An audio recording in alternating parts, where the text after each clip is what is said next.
we are here with Eric Drosin, Communication Director for the Zero Emission Platform. Which are the key points on defining the cost of CCS and how CO2 prices could affect the development of this technology? Well, the reality is, of course, that CO2 prices for the moment are far too low for any low-carbon technology to really be commercially viable. So it's clear that as we wait for that price to rise, and we expect it to, you're going to need some kind of intermediary financial mechanisms of support post-demonstration, but pre-widespread deployment, specifically for CCS. Onshore or offshore, which is the best option? The reality really is it's not so much about a best option as what's actually required and necessary to store the amount of CO2 that we're talking about in the EU and worldwide. So, in simple price terms, onshore is cheaper than offshore.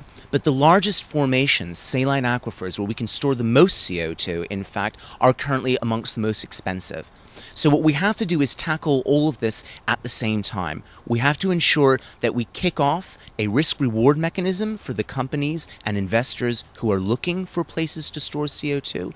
And we have to ensure that we are engaged in this work early enough to permit widespread deployment after the demonstration phase. In other words, we cannot start work early enough on ensuring that we know which kind of CO2 storage reservoirs we wish to use. What we can do to improve the social acceptance of this technology? The question of acceptance in general, I think, is perhaps not the right way to look at it. The reality is we are facing the challenge of climate change. We are facing the reality that we use 80% of our energy from fossil fuels. We need to make sure that the general public out there understands the link between climate change, the kind of energy that we use today, where it comes from, and the technologies that need to be used. So the way that we very much see it is CCS is one of the technologies that needs much greater understanding on behalf of the public. Now, the reality is the way in which we can increase that understanding and that level of engagement is to take this as a whole. We need government, we need industry, we need civil society, environmental NGOs and the like,